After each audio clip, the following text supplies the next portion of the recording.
Hi everyone, welcome to the Prime You series of interviews with top business and technology experts. I'm Dana Kohut, your host. In this interview episode, I'm delighted to welcome a very special guest, Janani Narayanan, Director of Product Management and Data and Digital Intelligence at Salesforce. I'd like to start our conversation with your current position at Salesforce, and maybe you could elaborate a little bit more about your past experiences and about what specifically you're working on at Digital Intelligence Department. Absolutely. Thanks for having me, Dana. I know we've been putting this off for quite some time now. I take the blame for it, but glad to connect and share my thoughts. And by way of starting with an introduction, my name is Janani Narayanan, and I'm a director of product here at Salesforce. I currently am part of Salesforce's data and decision science team, and I lead an area within Salesforce's broader digital experience where it's part of my team's job to build out data products on Salesforce tech and help with Salesforce's digital transformation. I know that's a lot of jargon. So if I were to try and break it down, basically, every organization at some level is grappling with this challenge of getting a complete picture of their customer, right? To be able to connect and personalize experience across a million touch points where your customers are, whether it is your digital properties or CRM data or customer success data or customer service data. And in fact, I was talking to a customer the other day, and their description of the problem was so accurate.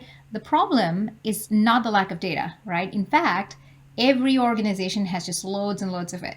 The problem is how disconnected and siloed away it is. And if you are a customer service representative, you have to like swivel chair around 10 different dashboards to come up with a customer insight. And that is sort of putting a lot on your frontline staff. So we are trying to solve that for Salesforce. It is an interesting space. I am surrounded with data scientists and data engineers, and every day I get to flex my data muscles a little bit. I'm learning a lot and enjoying it quite a bit. And prior to Salesforce, I was at Google Maps and was a TPM helping build out the ride sharing platform where our customers were some of the biggest ride sharing companies in the world. I spent about 3.5 to 4 years at Google, and I was actually an intern at Google between my 2 years of business school and was brought back full time. And prior to that, as I mentioned, I went to B school at UT Austin, Hook'em Horns for my Longhorn buddies.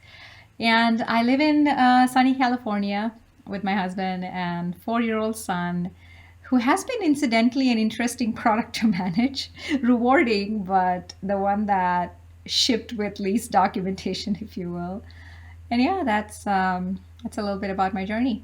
Yeah, I really like the points about being able to focus, to prioritize, and the emotional intelligence part. Since working on any digital product, we are not working just with the product, we are mainly working and cooperating with different teams and across teams. Therefore, we should be able to empathize and to motivate people. At the same time, if we see any conflicts, we should be able to resolve them. We should be able to approach people if they have lost motivation due to burnt out or any other thing that might happen while cooperating inside the teams and across organization. Yeah, that is very interesting. And I believe you have that great career that you have started from engineering that transition to product management. So, since there's a lack of formal product management education, what would be the learning path for someone who'd like to pursue career in product management? Where do we start from? What are the important skills one has to develop and build in order to succeed in the field of product management? Yeah. So, I mean, actually, there is no dearth of literature on best product managers and that 20 books that every PM should read. And by the way, I am a strong proponent of if you can afford the time, read just about anything, and that will just help shape your perception. Because, well, end of the day, product management is much like any other function where even if you come in with all boxes checked, like you have an MBA and a relevant undergrad degree and so on and so forth, but there are a few things that you can only learn on the job, right? Or from the school of hard knocks, as they call it. Some qualities that you will want to develop on the job, or at least you know are important to be a successful PM. And I mean, most people start as an individual contributor PM, right? So prioritization is a big one. As a new PM, it's something one may find hard to do. You know, for example, you cannot wait to start working on this shiny new feature on the product that your customers have been knocking on the door for. But at the same time, there is a P1 bug brewing from a customer. Now, in that case, it is sort of easy, just go fix the customer issue. Um, but there will be these, you know, paper cut moments and issues that will keep distracting the team and can end up crowding out the important from the urgent, as they say. So the ability to keep your team focused on what's important is a key skill that will be 100% tested as a PM in several situations too, right? Like, do I build feature A or feature B? Why? Do I enhance feature A or feature B? Why? Do I honor this dependency from this other team or only focus on my own team's work? Why, right? So not only do you have to call the shots, but there has to be a good reason for why you chose path A versus path B, and sort of constantly balance the short term, medium term with the big picture in mind. So it is definitely not something you learn overnight or even a formal education can foster. But I think as you get more experience, you get better at it. And sometimes even develop that spidey sense for prioritizing, because at that point, like in that document written by Ben Horowitz, I don't know, 15 years ago, he wrote about good product managers, bad product managers. You know, a good product manager understands the customers, pulse of the market, the product line, the competition, and also sort of inside out your team, the skills that they bring in, the culture, the organization goals, the people, et cetera, et cetera. So yeah, that's a little bit about prioritization. Aside from prioritization, being able to build a roadmap and bring everyone on the team behind it, right? That's a key skill. And iteratively building out a product, being able to define what is that MVP that you want to ship. You know, you have to be able to take something that is extremely ambiguous, loosely defined, and be able to crystallize it into that MVP, and then into subsequently into epic stories that your engineering and design teams can go build. And then classic PM 101, you know, launching that pilot, getting customers interested on the pilot, defining the KPIs and adoption metrics to measure success, getting feedback, iterate, rinse, repeat.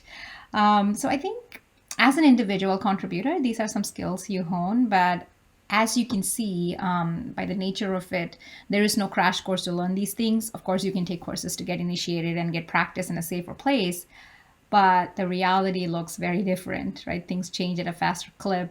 And you'll be surprised how learning to lead without authority is critical in the delivery of a product. And that, of course, is something you learn on the job. Another important one is emotional intelligence. And I may even, you know, switch it from prioritization as being the number one skill. I think it is probably Daniel Goleman that coined the phrase emotional intelligence, or perhaps wrote the most books about it.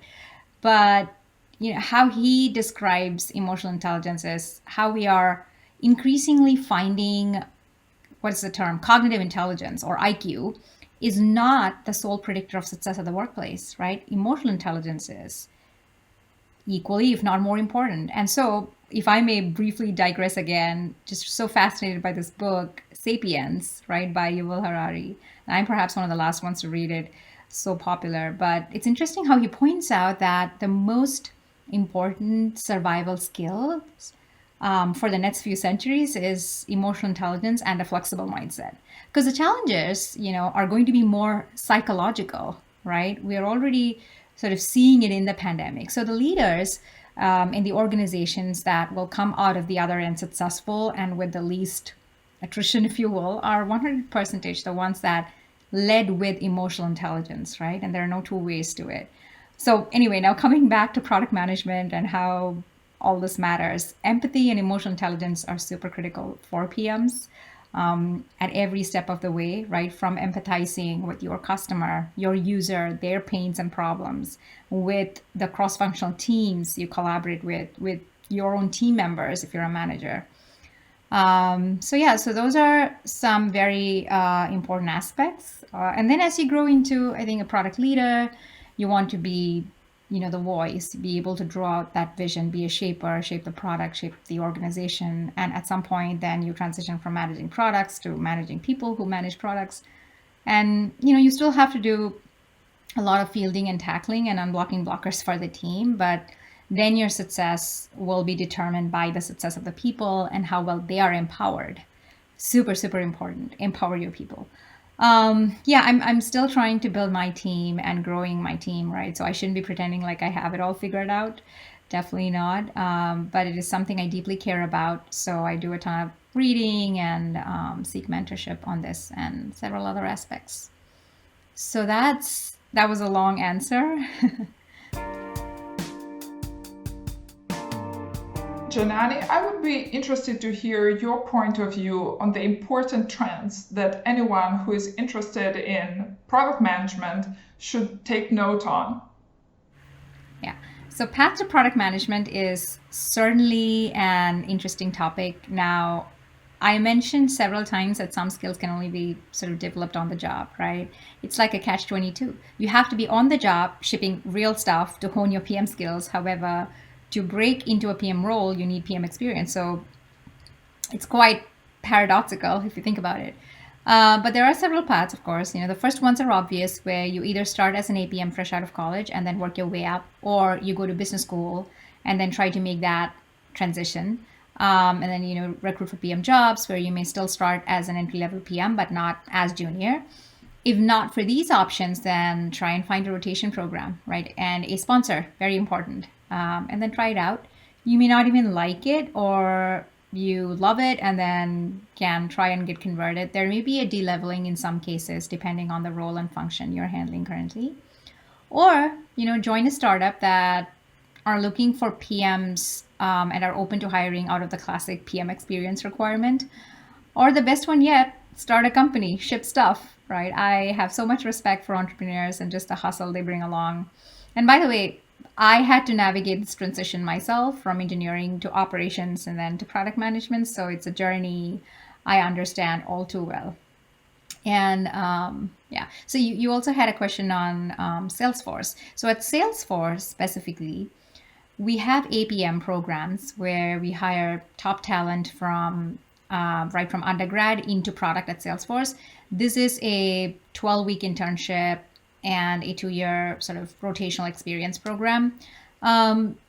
It's a very prestigious program that was incepted by Brett Taylor, who is our COO.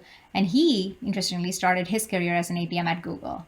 So that's the APM path. And other than that, all the other paths I talked about apply to Salesforce as well. And we do have tons of trainings available for those who are already PMs or, and who want to grow up the ladder, or for those who want to make those transitions. And these trainings are great. We recently had a professor from Kellogg Business School lead one of those trainings. And so there are several of them. And there are several mentorship opportunities as well. So yeah, there are several ways to break into PM. You just need to have the desire and energy to do it. Well, that is so true. I believe that all of the organizations now have understood that having or collecting data is not enough anymore if that data does not produce the valuable insight that you can apply to your business model, right? To your business. We can have all sorts of data. It should be properly analyzed and transformed, translated into something that actually brings value. Janani, talk to us about the people that you look to bring to your teams. We all know that digital products are the key for business growth, but without the right people and the right company culture, it's very difficult to build the digital product. So what specific qualities you're looking at when you hire people to your teams? Yeah. So with product management, right, as we were talking about, the role has a certain mystique about it, right? There is no formal education that qualifies for it, and PMs come in diverse shapes and sizes. There are excellent PMs I know who transition from a literature or a writing background, and they write these amazing PRDs and documents that make for, excellent leisure reading even. Then I know PMs with a design or architecture background, so they're super obsessed about user experience, another important facet in product management. Then there are folks that come from strategy, management consulting backgrounds, so great at setting visions and what have you, right? So there is a place for everyone. You come in with a few strengths, and then the others are trainable. Now, the easiest way to hire is, of course, to see if they have former PM experience, and this is critical when you want to fill in senior roles. But I, for one, am open to hiring people that have this sort of strong desire to transition and showcase the skills. For example, I was talking to a rockstar solution engineer at Salesforce that I worked with in previous projects, and he was interested in transitioning to PM.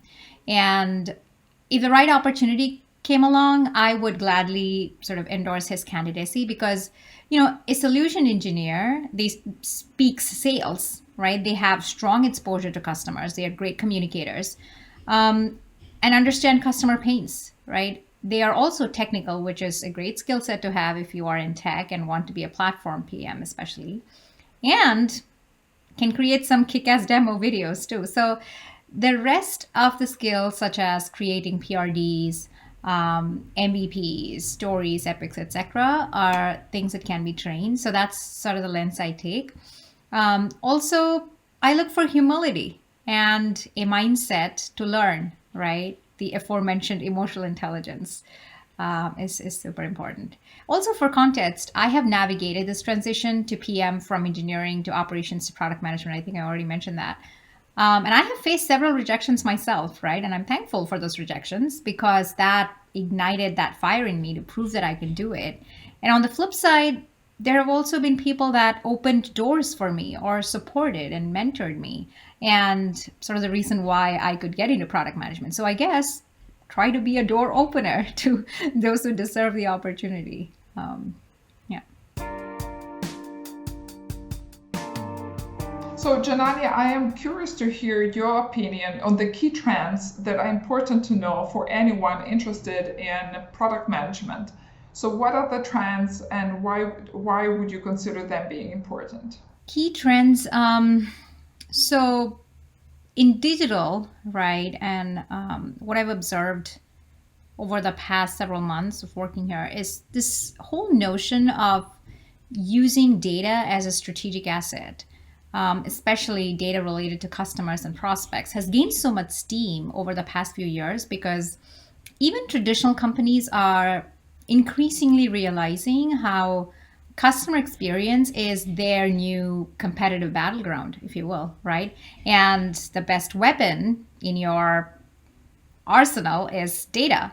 And, I was alluding to this earlier. Organizations are awash with this data, but can't effectively use it. And that's where the power of products such as CDP or customer data platform come into play and are seeing a growth resurgence of sorts, right, in the past few months. So organizations can effectively start developing these sort of large scale, self sustaining data platforms on CDPs, gather customer data from source systems, link them to customer identities, assemble what we call as a unified profile, and then extend it to building analytical applications, machine learning, predictive modeling, and orchestrate them out to the warriors in the front lines, sort of rounding out that martial analogy.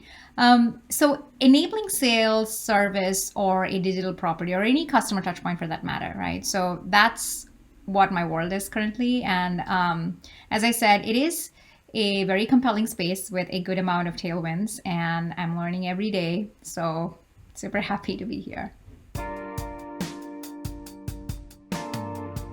Well, in your profile, I could see that during your work at Google, you were program managing teams across distributed locations, if I'm not mistaken, across 20 different locations.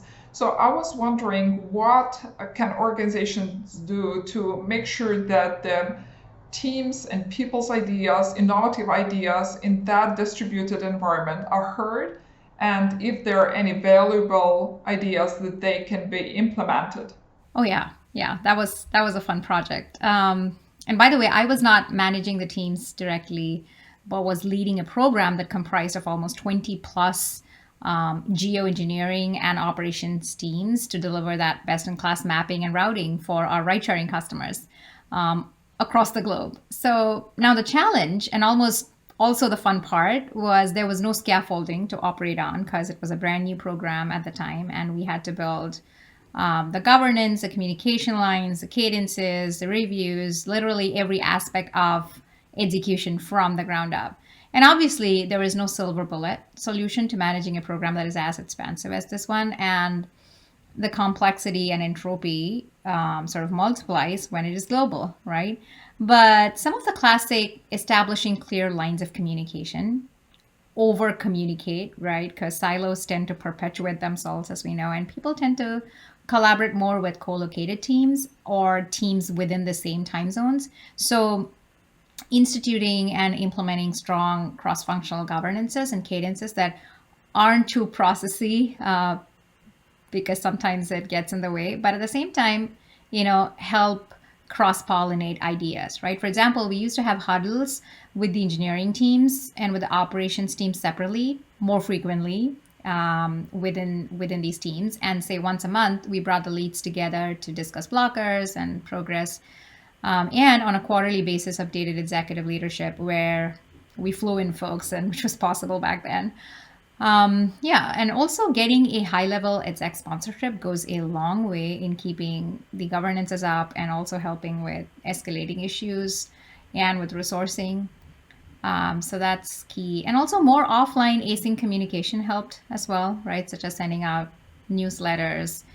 This is tedious work, but it definitely goes a long way. And even like async communication in the form of bite-sized demo videos, right? We're doing that currently in our org in Salesforce, and it's been received really well. So yeah, those are some ways that helped us, especially when your teams are global. Janani, I know that you're advisor and mentor to early stage startups. So I was wondering, what is your motivation behind that, right? Since I know that you were co-founder yourself of a fintech, a startup focused on financial trading that was bought out by a foreign company outside of Dubai. So tell us, what is your motivation there? And maybe you could share a successful case study of working with a startup. Yeah, as it relates to entrepreneurship, will I do it again? Never say never, right? I've had a few stints, a couple of stints of entrepreneurship, and perhaps the jobs I've loved the most and where I learned the most, where you get to wear different hats from pitching to investors to building teams, all the way to running payrolls, doing the janitor's job. So if an opportunity presents itself and the time is right, would certainly do it. But I do think I have a lot of learning to do, where I am right now, and really happy to be here where I'm brushing elbows with rock stars and great leaders, great product leaders, right? And I'm usually drawn to teams and projects where there still is a startup culture and like plenty of opportunities to grow a broader footprint, if you will. So in a way, trying to get the best of both worlds where you can still pay your giant Californian mortgage and get to be an entrepreneur. But yeah, happy where I am, and you never know where life will take you, right? And you also had a question around being an advisor and mentor to early stage startups. So both my husband and I love to do this stuff. We don't do this for any monetary benefit, but the motivation is very selfish. Nevertheless, we get to learn a lot. Um, and these are mostly friends and family entrepreneurs, excellent entrepreneurs, might I add. And I have in the past consulted at different stages in their journey, whether it is to lend a hand in refining the pitch deck or brainstorming strategy, Another reason I love doing it, right, and I haven't been as much as I want to of late, is because you get to learn about a variety of industries, right, from manufacturing to gaming, retail, digital marketing, and they're all in like different stages of their journey. So it's a great assortment of projects that my day job can never afford me. And it has also been very inspiring to watch how they've gotten creative in, sort of persevering through the tough times over the pandemic. So yeah, it's been yeah, I don't do that quite often these days, but have thoroughly enjoyed when I have.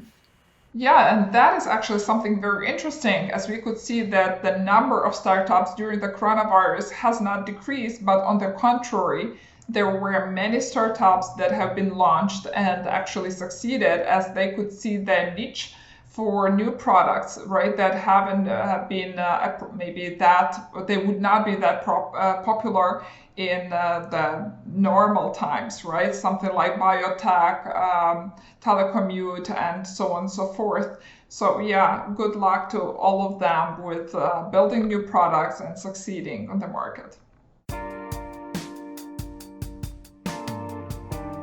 Janani, the last question that I have to you is about some of the challenges for you as a working woman and mother of a young child during the coronavirus pandemic. If you could share that with our listeners. Yeah. Well, thanks for asking that question. It is absolutely something that we should talk about. And well, first off, these are incredibly challenging times, irrespective of one's gender or employment or marital or parental status, right? No matter the industry or title or level of seniority, the financial and emotional disruption that this pandemic has caused has been unprecedented, right? And has impacted us in ways that perhaps no other historic downturn ever has. But that said, a little bit from my own personal firsthand experience as a working mother and from the studies that are being published, women have absolutely been disproportionately impacted by this crisis, right? Blue collar women have lost their jobs in the millions over the past year and a half and are not back to work yet. And one reason for this sort of greater effect on women, as Indra Nui, who is a former CEO of PepsiCo and someone I deeply admire, she puts it in her book that the burden of unpaid care, which no one's paying any attention to, by the way, is predominantly carried by women globally, right, irrespective of geography. Now, for those of us who are lucky to be able to work from home and telecommute, we are still seeing higher rates of dropping out from the workforce. And those of us who stayed have been under tremendous stress and anxiety, right? So, personal anecdote, I have a very supportive husband, and sort of childcare and household responsibilities are equitably divided. But despite so, last year I had taken up a new job. There was a lot of performance pressure to prove myself and earn credibility. Extremely demanding, right? And I had a 3-year-old at home, and there were several instances when I was like this close to quitting. Not always a choice, right? But I have to say, Salesforce is a great company that takes care of its employees. And I availed this parental COVID leave that I could take for about 5 weeks. And to be honest, that was the best decision I could have taken for my family and for myself. And I was truly encouraged by the transparency of, some leaders in the organization, such as our CMO, Sarah Franklin. She was transparent about how she had to work half the hours during the day because she needed to split childcare with her family. So anyway, it was an incredibly hard decision to make, to take those 5 weeks off, but I went ahead and did it anyway and came back much more energized and positive. So yeah, if you are undergoing stress, take action. You don't have to fight this until you drop. And managers, leaders, organizations, pay attention, right? People do not always want to appear vulnerable. And it takes a lot of courage to do it. And when they do, encourage, support, do the right thing.